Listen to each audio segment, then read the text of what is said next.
wouldn't like the bucket a bit closer.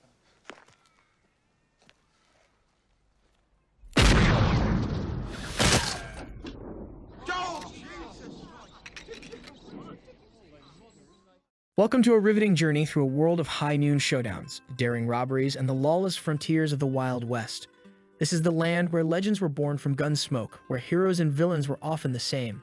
Prepare to meet some of the deadliest gunslingers who ever lived, their stories as chilling as the wind on the barren plains.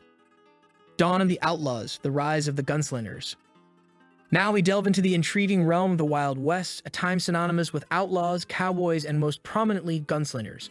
The rise of these notorious figures had as much to do with the tumultuous times as with their fierce personalities. These men and women transformed their survival needs into an art of the gun. From the late 1860s to the early 1900s, America's western frontiers were more than untamed landscapes and distant horizons. They were the breeding ground for the deadliest gunslingers the world has ever known. The end of the Civil War saw many restless, unemployed, and often lawless folks moving westward. This migration, mixed with the volatile dynamics of the time, gave birth to a new breed of outlaws. Did you know many of these gunslingers were barely into adulthood when they garnered their terrifying reputations? Take Billy the Kid, for instance. This young man, barely out of his teens, earned his notoriety with his lethal skill set. Also, consider the lawlessness that plagued the West. Towns often had no official law enforcement. The nearest sheriff might be days away. This lack of authority provided an open playground for these gunslingers, allowing them to flourish, gaining reputations as defenders, mercenaries, and sometimes outright killers. The weaponry of the time also played its part. The invention of the Colt revolver, famously known as the Peacemaker, became a staple among gunslingers. Its ability to fire multiple rounds without reloading revolutionized duels and gunfights.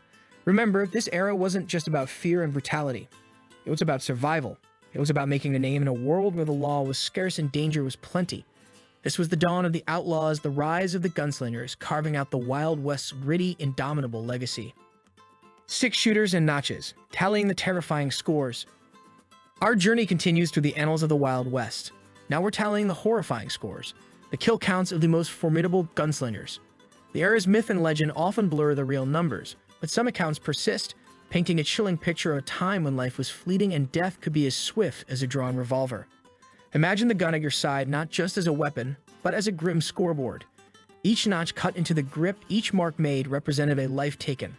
That was the brutal reality for many gunslingers.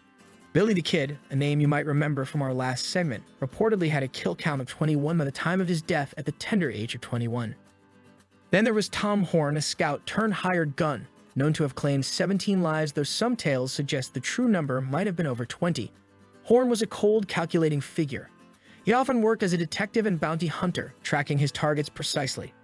In this world, a gunslinger's reputation wasn't just about the people they killed. It was about how they did it.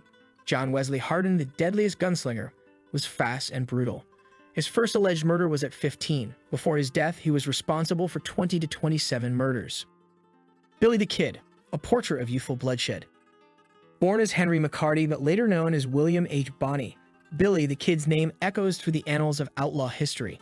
Here's a stunning fact: by the time he met his end, Billy had purportedly killed as many people as his age, 21. It's a number that chills, especially when you realize that his career as an outlaw spans 6 years. What drove a young man barely out of boyhood to lead a violent life? Part of the answer lies in the tumultuous times.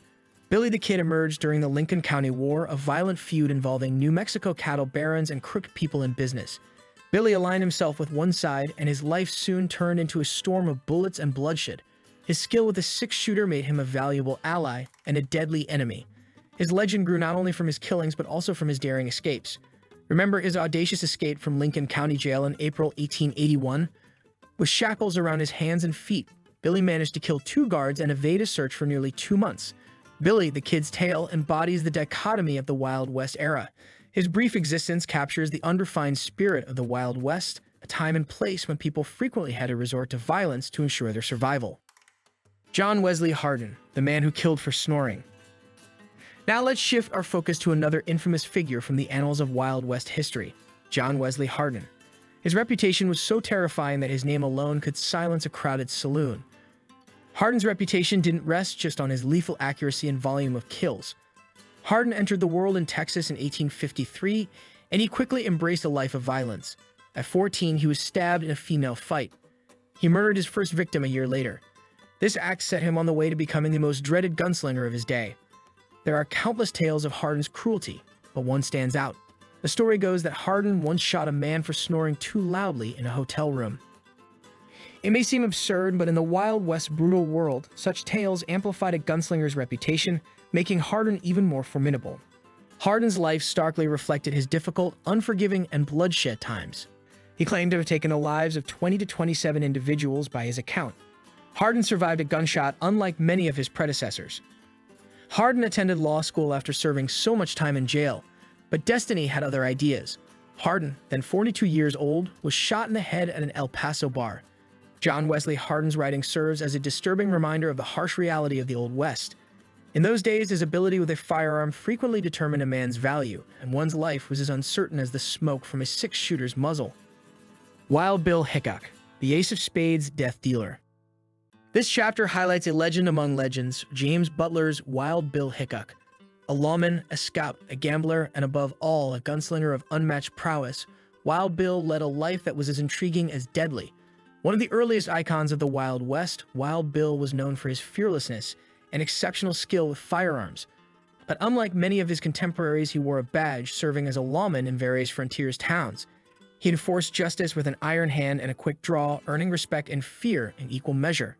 His reputation as a deadly marksman is well documented. One event that forever etched his name in gunslinger history was the famous duel with Davis Tutt in 1865. This showdown is often cited as the quintessential one-on-one pistol quick-draw duel.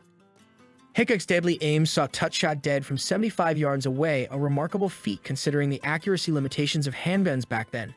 However, Hickok's story is not just about his exploits as a gunslinger.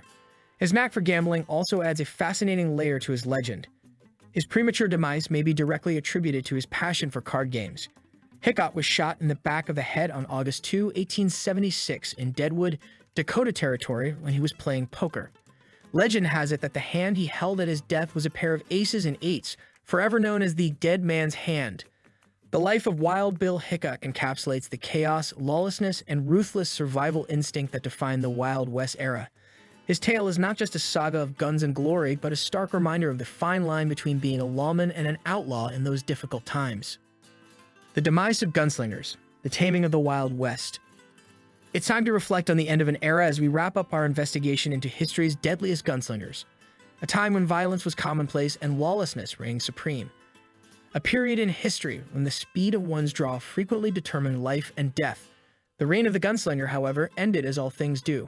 There was a lot of lawlessness on the frontier until the late 1800s when the railroad, the telegraph, and better law enforcement came into play. As settlements expanded and new rules were introduced, legends of the legendary gunslingers began to disappear. And that's it, the end of the lesson. Keep the West alive until we meet again, and always remember that every myth has a backstory. By subscribing to our channel, ensure you don't miss out on any of our future adventures. Please comment below and tell us about your favorite gunslinger tale or a fascinating character from the Wild West period.